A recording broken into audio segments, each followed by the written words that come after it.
आखिर रावण की नाभि में अमृत कैसे आया?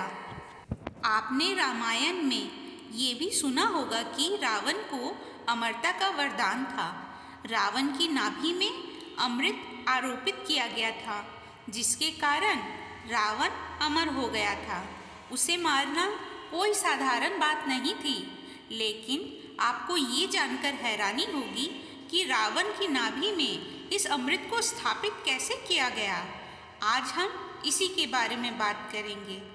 एक समय की बात है, बाली और रावण के बीच युद्ध हुआ, जिसके परिणाम स्वरूप इस युद्ध में महाराज लंकेश को शरीर में अंदरूनी चोट लगी, जिससे कि लंकापति रावण बहुत ज़्यादा बीमार पड़ गया था।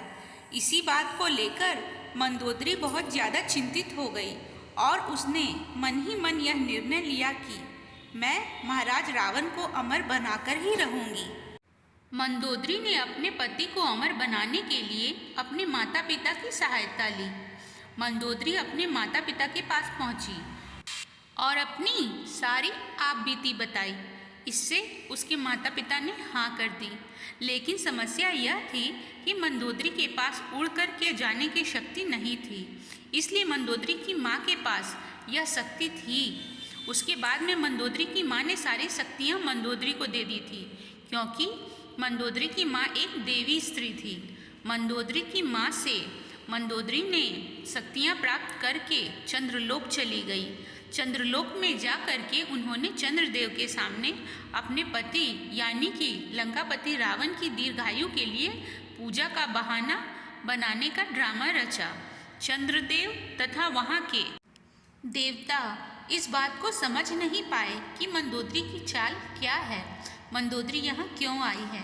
वैसे तो साधारण व्यक्ति इस अमृत कलश के कुंड को नहीं चुरा सकता था, लेकिन क्योंकि मंदोदरी के पिता द्वारा उसे स्वर्गलोक में स्थापित किया गया था, वह भी बहुत ही चमत्कारिक तथा विद्युत शक्तियों के द्वारा इस कलश को स्थापित किया गया था, जिससे कि कोई भी व्यक्ति इसे नहीं ले जा सकता था।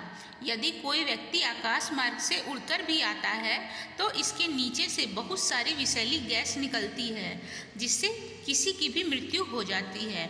और यदि कोई व्यक्ति इसके पास चलकर जाए तो भी उसकी मृत्यु निश्चित होती थी, क्योंकि इसके चारों ओर गर्म लावा निकलता रहता है। इसलिए सामान्य मनुष्य के लिए इस अमृत कलश को चुराना कोई साधारण बात नहीं थी।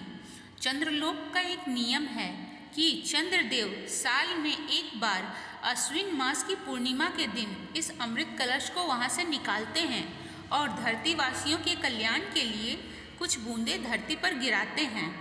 अब मंदोदरी को मौका मिल गया था। उसके पास ये सबसे अच्छा मौका था, क्योंकि जिस दिन मंदोदरी गई थी उसके 2 दिन बाद ही पूर्णिमा थी। इसलिए मंदोदरी को अमृत कलश चुराने का अच्छा मौका मिल गया था। जैसे ही पूर्णिमा की रात्रि को चंद्रदेव ने अमृत कलश वहाँ से बाहर निकाला, तभी रावण की पत्नी मंदोदरी ने मौका पाकर के अमृत कलश को चुरा कर के भागने की कोशिश की, जिसके कारण देवताओं को इसका पता चल गया और उन्होंने मंदोदरी का पीछा किया। पीछा करने पर मंदोदरी बहुत ज़्यादा ही घबरा गई और उसने अमृत कलश को देवलोक में एक खिड़की में छोड़ दिया और उसमें से अमृत की कुछ बूंदों को अपनी अंगूठी में भरकर उसके ऊपर ग्रह का नग लगा दिया और अपने साथ लेकर आ गई। मंदोदरी अमृत लेकर धरती लोक पर पहुंच गई थी। उसके बाद उसने रावण को अमर करने के लिए अपने देवर विभीषण का सहारा लिया। वह एकमात्र लंका में ऐसे व्यक्ति थे जो कि धर्म, पूजा पाठ तथा सकारात्मक प्रवृत्ति की विचारधारा वाले व्यक्ति थे। मंदोदरी ने यह सारी घटना विभीषण को बताई। पहले तो विभीषण ने उसका विरोध किया, मगर मंदोदरी के बहुत समझाने के बाद वो तैयार हो गया। लेकिन विभीषण ने एक शर्त रखी कि इस बात का पता हम दोनों के अलावा और किसी को नहीं होना चाहिए। इस बात से रावण की पत्नी मंदोदरी भी सहमत हो गई और उन्होंने शरद पूर्णिमा के दिन ही इस अमृत की बूंद को रावण की नाभि में स्थापित करने का निर्णय लिया।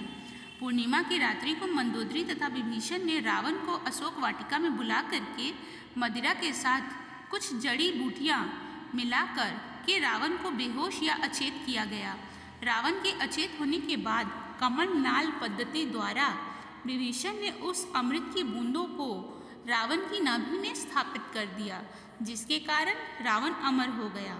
अब रावण का सिर भी यदि कट जाता है तो भी वह जिंदा रहेगा। बाकी की रामायण तो आप सब जानते ही होंगे कि किस प्रकार हमारे श्री रामचंद्र जी ने लंकापति रावण का वध किया और समाज का कल्याण किया। जय श्री राम। अगर आपको ये वीडियो अच्छी लगी हो तो लाइक कर देना और हमारे चैनल को सब्सक्राइब कर लीजिएगा और कमेंट बॉक्स में जय जय बजरंगबली ज़रूर लिखिएगा। धन्यवाद। जय श्री राम।